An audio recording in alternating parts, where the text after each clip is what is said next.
Good morning বন্ধুরা, কেমন আছো সবাই? আশা করি সবাই ভালো আছো। আর আমি ওই যে আছি কোনো রকম। আর সকালবেলায় তো শুরু হয়ে গেছে ভীষণ বৃষ্টি, জমিয়ে বৃষ্টি পড়ছে। আর আমার গুবলু সোনাও এদিকে উঠে পড়েছে, এই যে দুষ্টুমি করছে। আর কোল থেকে তো কিছুতেই নামবে না ঘুম থেকে উঠেই, আর খুব তাড়াতাড়ি ঘুম থেকে উঠে পড়েছে। আর আমার কাজ তো মানে কমপ্লিট হয়নি, তাই ওই যে দেখো গ্রিলের কাছে দাঁড় করিয়ে দিয়েছি, দিয়ে আমি ঘরগুলো ঝাঁট দিচ্ছি। আর কিছুতেই থাকতে চাইছে না ওর দাদার কাছে। আর এদিকে তো প্যাচপ্যাচানি বৃষ্টি, কাদা কেমন যেন লাগছে, খুব বৃষ্টি হচ্ছে ঝমঝমিয়ে। আর পুরো অন্ধকার করে আছে একদম, মানে ঘরের আলোটা লাইটটা জেলে আমাকে কাজ করতে হচ্ছে, ভিডিও করতে হচ্ছে, কিচ্ছু দেখা যাচ্ছে না। চারিদিক মেঘ, পুরো অন্ধকার, ঘুটঘুটে অন্ধকার, মনে হচ্ছে যেন সন্ধে সন্ধে হয়ে গেছে, সকাল তো মনেই হচ্ছে না। আর এরকম ঘুম থেকে উঠে বৃষ্টি হলে ভালো লাগে। সকালবেলাটা আমাদের বৃষ্টি হলে না কাজ করতে খুব সমস্যা হয়ে যায়, কারণ রান্নাঘরটা জল পড়ে, তারপর কুয়োর ওখানটা যেতে আসতে বাসন কোসন থাকে, তো ওখানটা যাওয়া আসা করতে গেলে অসুবিধা হয়। সেই জন্য সকালবেলার দিকটা বৃষ্টি হলে সমস্যা খুব হয়। তবুও তো বাড়িতে কাদা নেই, পুরো ইট দিয়ে বাঁধানো। আমাদের বাড়িতে কিন্তু উঠোন ছিল পুরো মাটির একদম। আমার মনে আছে আমার বিয়ের পর ইটটা বাঁধানো হয়েছিল, ওই যে দোকান যেতে আর কি যাওয়া আসা করতে অসুবিধা হতো, ধূপধাপ করে সবাই পড়ে যেত ওই মাটিতে, সেই কারণে ইট দিয়ে বাঁধানো আছে। তবুও এত মানে শ্যাওলা জমেছে ইটের গায়ে, ওটাতেও প্রচুর মানে পিছল হচ্ছে। তো এত বৃষ্টি কবে থেকে হচ্ছে তো একভাবে, সেই জন্য ওরকম পিছল হয়ে গেছে, একদম শ্যাওলা জমে গেছে সবুজ সবুজ। তো ওই যে গুবলু সোনা খেলা করছে, এদিক ওদিক করছে, আমি ঘরগুলো ঝাঁট দিয়ে নিলাম, বাসনগুলো ধুয়ে নিলাম। আর আমাদের গুবলু সোনা একবার করে খেলা করছে, আর এসে এসে বলছে মা কোলে নাও কোলে নাও। ওর একটাই বক্তব্য, মা কোলে নাও কোলে নাও। কোলে নিয়ে কি কাজ করা যায় বলো তো? তাও ওকে কোলে নিয়ে এই যে বারান্দাটুকু ঝাঁট দিলাম, দিয়ে আবার কোলে কোলে নিয়ে বাকি ঘরগুলো ঝাঁট দিতে হয়েছে, জানো তো, কিছুতেই কোল থেকে নামতে চাইছে না। আর কোলে নিয়ে কি কাজ হয় বলো তো? ঝাঁটটা নাই কোনো রকম দিলাম, কিন্তু ঘর মোছা, বাসন ধোয়া, এগুলো তো আর কোলে নিয়ে হবে না। মানে যে খেলাটাই দিচ্ছি কিছুতেই খেলতে চাইছে না, সে ছুঁড়ে ছুঁড়ে মারছে। তো কোনো রকম মানে বুঝিয়ে সুজিয়ে আর কি দাদার কাছে পাঠালাম, দাদার পাশে শুয়ে আছে এখন।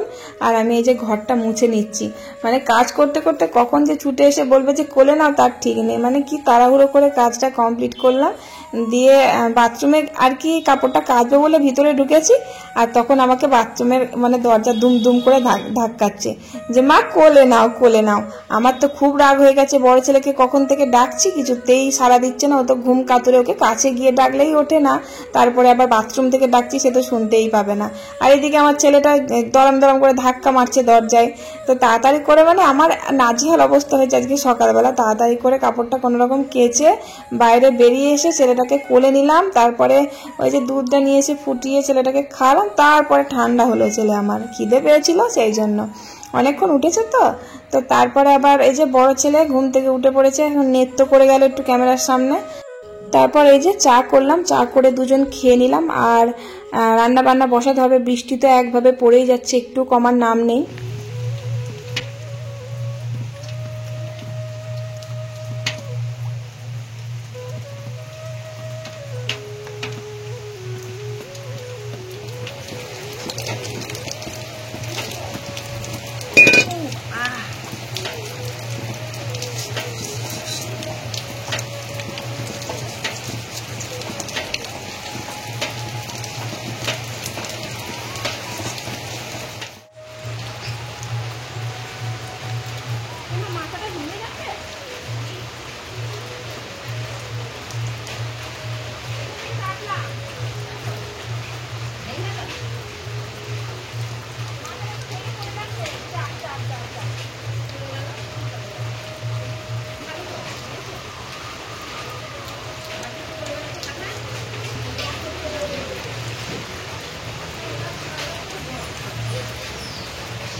আর আজকেও সেই সকাল থেকে বৃষ্টি হচ্ছে, সেই জন্য মা গ্যাসে ছোট হাঁড়ি করে ভাত বসিয়ে দিয়েছে জল খাবার খাওয়ার মতো। মা বলছে দুপুরবেলা আজকেও সেই দিনকার মতো খিচুড়ি করো। খুব ভালো লেগেছে সেই দিন খেতে। আর বৃষ্টি হলেই খিচুড়ি তো মাথায় আসবে আমাদের, এমনিতে খিচুড়ি খেতে সবাই পছন্দ করি।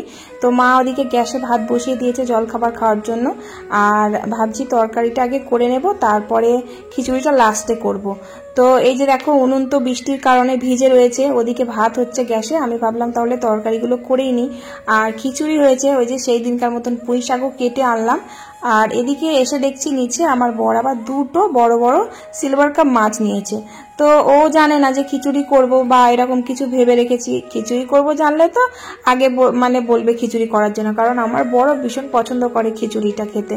তো রান্না বান্না সেরকম কিছু ছিল না বলেই মা বলেছিল খিচুড়িটা করার জন্য, কারণ খিচুড়ি করতে গেলে খুব বেশি তরকারি লাগে না, শুধু খাওয়া যায়, তারপর একটু চচ্চড়ি ভাজা হলেও খাওয়া যায়। খুব বৃষ্টি পড়ছে তো মাছ বাজারে যেতে পারিনি, আবার মাছওয়ালাও আসেনি। তো তারপরে আবার ওই যে দুটো বড় মাছ এনেছে বললাম, বেলার দিকে মাছ এসেছে তাই মাছ নিয়েছে, তো তারপর ভাত দিচ্ছে। তাহলে আবার মাছ যখন এনেছে তাহলে ভাতই করি, খিচুড়ি আর করব না। তো তারপর আবার আমার বরমশা দোকান থেকে বাড়ি এসে বললো না না ভাত করতে হবে না, খিচুড়ি করো, মাছগুলো ভেজে টক করে রেখে দাও, আর খিচুড়ি পুঁই শাক, আর বলছে বাজারে যাচ্ছি, বাজার থেকে না হয় ইলিশ মাছ নিয়ে আসবো। তো ইলিশ মাছ দিয়ে খিচুড়ি খেতে ভালো লাগে, ইলিশ মাছ ভাজা দিয়ে খিচুড়ি খেতে খুব নাকি ভালো লাগে। কখনো খাইনি, ইলিশ মাছ দিয়ে তরকারি খেয়েছি আর কি, মানে কচু বেগুন দিয়ে ইলিশ মাছের ঝোল এটাই খেয়েছি, ঝাল। তারপরে ওই যে ইলিশ মাছের কি বলে ভাপা ইলিশ, সেটাই খেয়েছি, কখনো ভাজা দিয়ে খিচুড়ি কখনো খাইনি। তো তার জন্য আমার বরমশাই ওই যে দেখো 3টি ইলিশ মাছ এনেছে আর 2টো সিলভার কাপ মাছ সকালেই নিয়েছিল। তো তার জন্য এই যে মাছটা কাটতে বসলাম। আর এমনি জল খাবার খাওয়ার জন্য কয়েকটা বড়া আমি ভাজলাম রান্নাঘরে কড়াইয়ে, ভেজে দিয়ে আর কি ভাত টাত খেয়ে দিয়ে আমি মাছটা কাটতে বসেছি। আজকে রান্না বান্না কমপ্লিট করতে অনেক বেলা হয়ে যাবে, কারণ অনেকগুলো মাছ তো, এইসব মাছ কেটে ধুতে অনেকটাই সময় লেগে যাবে। তো আমরা খেয়ে নিয়েছি, আমার শাশুড়ি মা ওদিকে পুঁই শাকটা কেটে কুটে রেডি করে দিয়েছে। আর ইলিশ মাছ আজকে সবগুলো করব না, কিছুটা মাছ ভাজা আজকে সবার জন্য 1 পিস করে নিয়ে নিলাম, আর বাকি মাছটুকু রেখে দিলাম, কালকে তরকারি খাওয়া যাবে। আর ওই যে সিলভার কাপ মাছটা ওটা পুরোটাই রান্না করব, টক করে রেখে দেবো, আজকে কিছুটা খাবে আর কাল কিছুটা খাওয়া হবে। ইলিশ মাছটা বাটিতে করে ফ্রিজে রেখে দিয়ে এলাম। আর এই যে ইলিশ মাছের মাথাগুলো ওই পুঁই শাকের মধ্যে দেবো বলে রেখে দিলাম। এটা বেশ ভালো করে ভেজে পুঁই শাকে দিলে না খেতে খুব ভালো লাগবে। ইলিশ মাছের মাথা দিয়ে পুঁই শাকটা আমার বেস্ট লাগে, খুব ভালো লাগে খেতে। এমনিতেই তো পুঁই শাকটা খেতে পছন্দ করি, আর খুব ঘন ঘন খাই। তার জন্য তোমরা অনেকে কমেন্ট করো যে তোমরা শুধু কি পুঁই শাকই খাও আর অন্য কোনো শাক ভালোবাসো না। সত্যি তাই, বাড়িতে হয় তো শাকটা, আর কিনতেও হয় না, যেহেতু বাড়িতেই পাই টাটকা শাক, মোটা মোটা শাক, কি সুন্দর খেতে লাগে সত্যি করে। তাই জন্য আমরা পুঁই শাকটা এমনিতেই পছন্দ করি, আর বাড়িতেও আছে, সেই জন্য আমরা বেশিই খাই পুঁই শাকটা। তো মাছের মুড়ো 3টে ভাজলাম, আর বৃষ্টি তো কমার কোনো নামই নেই। আর এদিকে মা বলছে অনেক বেলা হয়ে যাবে, তাহলে তুমি খিচুড়িটা না গ্যাসে বসিয়ে দাও। আর আজকে না একটু বড় হাঁড়ি করে খিচুড়ি করব, রাত্রেবেলার জন্য একবারে করে রাখবো। সেদিন তো ছোট হাঁড়ি করে করেছিলাম, আজকে বড় হাঁড়িতে করে খিচুড়িটা করছি।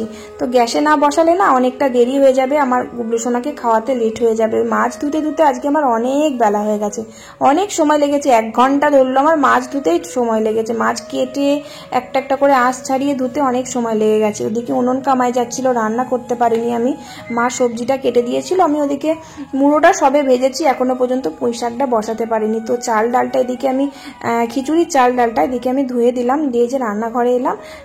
তারপর এই যে একটু সর্ষে বেটে পুঁই শাকটা বসিয়ে দিলাম। আর অনেকটা পুঁই দিয়েছি আজকে, কারণ রাত্রেবেলায় ওই যে খিচুড়ি একবারে রাত্রের জন্য চাল নিয়ে নিয়েছি, তো তাই রাত্রে খাওয়ার জন্য আর কি বেশি করে পুঁই শাকটা রান্না করলাম। আর তারপর পুঁই শাকটা নামিয়ে দিলাম, নামিয়ে দিয়ে না ওই যে চাল ডাল ধুয়ে দিয়েছি, তা খিচুড়ির মশলাটা না কষতে হবে, মানে মশলাটা দিতে হবে, সেই জন্য আগে পুঁই শাকটা নামিয়ে দিয়ে খিচুড়ির মশলাটা কষে নিচ্ছি। কারণ আমি গ্যাসে, আমাদের যে গ্যাসটায় ভাতটা বসিয়েছি, তো পাশের যে ছোট গ্যাসটা থাকে, ছোট ওভেনটা, ওটা না একটু খারাপ আছে মায়ের গ্যাস ওভেনটা, সেই জন্য উনুনেই করতে হচ্ছে। ওটাতে ভালো মানে জ্বলেই না, গ্যাসটা বলতে গেলে একদমই জ্বলে না, খুবই কম। সেই জন্য ওই যে পুঁই শাকটা নামিয়ে দিয়ে আগে খিচুড়ির মশলাটা ভালো করে কষে নিয়ে খিচুড়ির মধ্যে আর কি দিয়ে দিলাম। তা না হলে আবার বেশি দেরি হয়ে গেলে আবার মশলার গন্ধ বার হবে। একটু পেঁয়াজও দিয়েছি, মুসুর ডালের খিচুড়িতে পেঁয়াজ দিলে ভালো লাগে, সেই জন্য বেশি করে একটু পেঁয়াজ দিয়েছি, আর আদা জিরে বাটা, আর লঙ্কাগুলো একটু গোটা গোটাই দিয়েছি, একটা লঙ্কাও ফাটিয়ে দিইনি। গুবলু সোনা তুলে রাখবো, তারপরে লঙ্কাটা ঘেঁটে দেবো। আর হলুদ যা দিয়ে মশলাটা দিয়ে এই যে খিচুড়িটার মধ্যে দিয়ে দিলাম। গ্যাস এদিকে টিপটিপ করে হচ্ছে, মা একটু নেড়ে নেড়ে দিচ্ছে মাঝে মাঝে।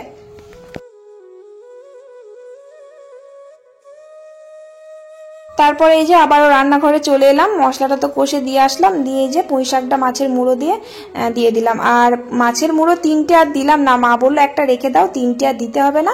কাল যদি কোনো চচ্চড়ি বা কিছু শাক চচ্চড়ি তো আমাদের ধরো ডেলি হয় বলতে গেলে, তো সেই জন্য মা বলল যদি কোনো চচ্চড়ি হয় কালকে তাহলে মাছের মুড়োটা দেবে, ভালো লাগবে খেতে। কারণ চাল কুমড়ো যদি থাকে, চাল কুমড়োর মধ্যে মাছের মুড়ো দিলেও খেতে ভালো লাগে। ইলিশ মাছের মুড়ো তো যাতেই পড়বে তাতেই ভালো লাগবে। তো তার জন্য দুটোই দিলাম। মা যখন বললো একটা রেখে দিলাম। তো অনেকটাই হয়েছে, দুটো তো, তাও খেতে খুব সুন্দর হবে আর খুব সুন্দর গন্ধ বেরোচ্ছে। মাছটা কিন্তু খুব একটা বেশি বড় না, ছোট ছোট মাছই, কিন্তু গন্ধটা খুব ভালো বার হচ্ছে। তো ইলিশ মাছগুলো ভাজা রেখে দেবো, এই আমাদের 7 জন মানুষ, 7টা ভাজা রেখে দেবো খিচুড়ি দিয়ে খাওয়ার জন্য। আর বাকি 7 পিস 14 পিস হয়েছিল, তো সেই 7 পিস আর কি ফ্রিজে রেখে দিয়েছি, কালকে কচু আলু বেগুন দিয়ে তরকারি করব। আমার তো ইলিশ মাছ কচু আর বেগুন দিয়ে খেতে ভীষণ ভালো লাগে।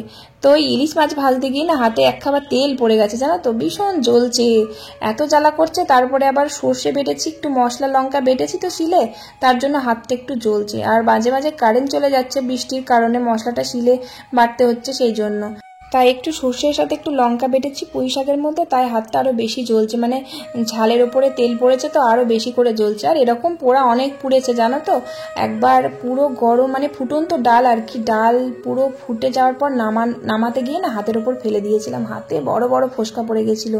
সে কি জ্বলুনি, বাপরে বাপ, মানে একটুখানি হাতে যে পুড়ে গেলে কি জ্বালা করে আর কতক্ষণ থেকে জ্বলে, সত্যি খুব কষ্ট হয়, হাত পুড়ে গেলে বিশেষ করে কষ্ট হয়। তো যাই হোক, তারপর ইলিশ মাছটা ভাজলাম, ভেজে একটু তেলও রেখে দিলাম। খিচুড়ির সাথে ইলিশ মাছের তেল কিন্তু ভালোই লাগে খেতে, তাই জন্য রেখে দিলাম। ভালো লাগে কি, আমি কখনো খাইনি, আজকেই খাবো ফার্স্ট, কারণ ইলিশ মাছের তেলটা ভালো লাগে, খুব ভালো লাগে। ভাত দিয়ে খেতে যখন ভালো লাগে, খিচুড়ির সাথে কেনই বা খারাপ লাগবে, তাই জন্য একটু রেখে দিলাম, খেলে খাবে, তা না হলে থাকবে। তো তারপর সিলভার কাপ মাছটা তেলে ছেড়ে দিলাম, ছেড়ে দিয়ে এই যে খিচুড়ি তো হয়েই গেছে, ফোড়নটা দিয়ে দিলাম। 5 ফোড়ন দিলাম, তেজপাতা, শুকনো লঙ্কা আর জিরে ফোড়ন দিয়ে যে খিচুড়িটা আর কি মানে কমপ্লিট করে রেখে দিলাম।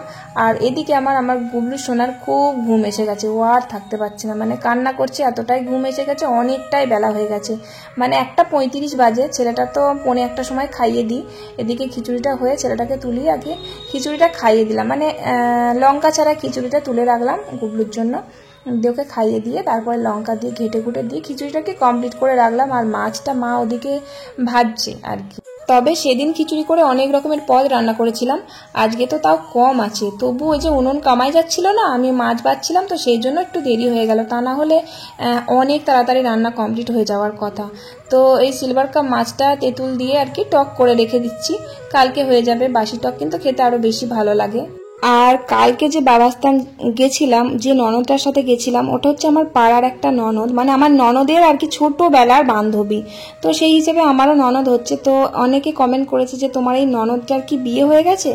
না গো, আমার এই ননদটার বিয়ে হয়নি, আমার ননদটা এখনো আইবুড়োই আছে, বিয়ে করেনি এখনো তো বিয়ে দিতে হবে, দাঁড়াও। তো যাই হোক, কমেন্টের নামগুলো তোমাদের নিয়ে নিই। মল্লিকা দত্ত কমেন্ট করার জন্য থ্যাংক ইউ, আর পাপিয়া কমেন্ট করার জন্য থ্যাংক ইউ সো মাচ।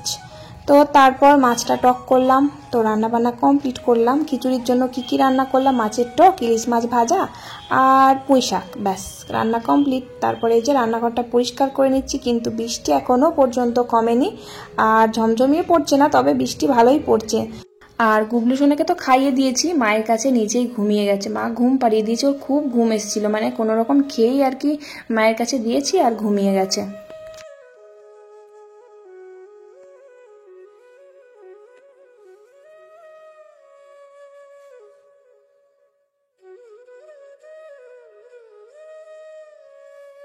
তারপর আমি উপরে চলে এলাম, কারণ প্রচুর বৃষ্টি পড়ছিল, ওই রান্নাঘরটুকু পরিষ্কার করেছি ব্যাস, আর কড়াইটা মাজতে পারিনি, বৃষ্টির জন্য ওখানে জল পড়ছিল বলে আর কড়াই মাজিনি। আর গুবলু সোনা মায়ের কাছে ঘুমোচ্ছে, ওকে আমি আর উপরে নিয়ে আসিনি। তারপর আমি চান টান করে এই যে খেতে বসলাম, আর এই যে খিচুড়ি দিয়ে ইলিশ মাছের তেল, জাস্ট ভাবতেই পারছি না, মনে হচ্ছে খুব ভালো লাগবে খেতে। খিচুড়িটা খেতে খুব পছন্দ করি, তো তাই যাই হোক না কেন খিচুড়িটা মানে কোনো রকমের যাই তরকারি থাকুক না কেন, খিচুড়ি দিয়ে বেশ ভালো লাগে। তো একটা মাছের টক নিয়েছি, আর ওই যে ইলিশ মাছ ভাজা, তো তারপর এই যে পুঁই শাক, যেটা আমার তো ভীষণ প্রিয়, আর তার সাথে আবার খিচুড়ি, ও জাস্ট অসাধারণ সত্যি। মানে তোমরা কি বলো, খেতে কি ভালো হবে নাকি ভালো হবে না? তোমাদের কি লোভ লাগছে খিচুড়িটা দেখে? তাহলে কমেন্ট করো কিন্তু। এতদিন ইলিশ মাছের তেল দিয়ে গরম গরম ভাত খেয়েছি, আজকে ইলিশ মাছের তেল দিয়ে খিচুড়ি খাবো মুসুর ডালের, ভাবা যায়? তো যাই হোক মানে খিচুড়িটা খেতে কিন্তু আমার ভীষণ ভালো লেগেছে, খুব সুন্দর হয়েছিল সেই দিনকার মতনই। আর মুসুর ডালের খিচুড়িটা আমার সব থেকে প্রিয়। মুগ ডালের খিচুড়িটাও ভালোবাসি খেতে, সামা চাল দিয়ে তবে। আর মুসুর ডালের খিচুড়িটা এরকম একটু পাতলা পাতলা খেতে পছন্দ করি। আমার বড় তাই মানে খুব আটো আটো খিচুড়ি পছন্দ করে না, একটু হালকা পাতলা হবে সেই খিচুড়িটা খেতে পছন্দ করে। তো যাই হোক মানে ওর মন পছন্দই করেছি। আর মাছটাও খেতে খুব ভালো ছিল, আমারও খুব ভালো লেগেছে সত্যি। ইলিশ মাছ ভাজা দিয়ে খিচুড়ি খেতে সত্যি অসাধারণ লাগলো।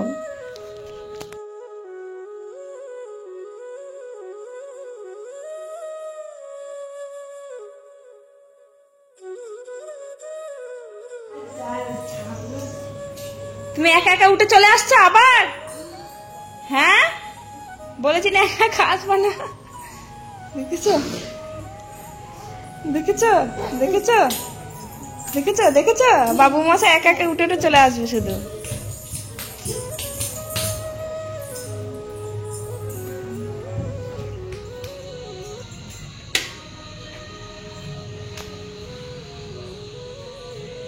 পড়ছিস তো? টাইম কটা থেকে কটা বলতো? এখন 6:30 বাজে। 6টায় পড়তে বসেছিস, 8টায় উঠবি একদম পাক্কা, মনে থাকে জানো। পর সন্ধ্যেটা দিয়ে দিই, সন্ধ্যে লেগে গেছে, পুরো সন্ধ্যে লেগে গেছে, সন্ধ্যেটা দিয়ে দিই। আজকে তো রবিবার, সেই জন্য ওর ম্যাম পড়াতে আসবে না। শনিবার আর রবিবারটা ছুটি থাকে, যেমন স্কুল ছুটি থাকে শনি রবি, তেমনি ম্যামও পড়াতে আসে না শনি রবিবারটায়। তো সেই জন্য ওকে আর কি টাইম দিয়েছি 6টা থেকে 8টা অবধি পড়বি, 2 ঘন্টা টানা একভাবে পড়বি ঘরের দরজা বন্ধ করে দিয়ে। তা না হলে ঘরের দরজা খোলা থাকলে আমার গুবলু সোনা গিয়ে ওকে যে কি দুষ্টুমি করবো, ওর যত পেন পেন্সিল বক্স সব ভেঙে দিয়েছে। এত দুষ্টুমি করে ওকে পড়তেই দেয় না, তাই জন্য ঘরের দরজাটা দিয়ে দিতে বলি। এদিকে দরজা দিয়ে দিলেও দরজায় কি প্রচুর ধাক্কা মারবে, বলবে দরজা খোলো দাদা, দরজা খোলো, তাই বলবে। তো যাই হোক ও ওদিকে পড়ছে আর এদিকে আমি সন্ধ্যেটা দিয়ে দিলাম। আর রাত্রে তো বললামই তো, রাত্রে রান্না তো কিছুই নেই, কারণ রাত্রের খাবার তো বানিয়ে রেখেছি, দুপুরবেলা একবারে বেশি করে খিচুড়ি করে রেখেছিলাম। আর গুবলু সোনার জন্য আলাদা করে ডালিয়া করে রাখছি, ওকে আর সকালের খিচুড়ি খাওয়াবো না, কারণ সকালে তো খেয়েছে, আবার ওটা আর খাওয়াবো না।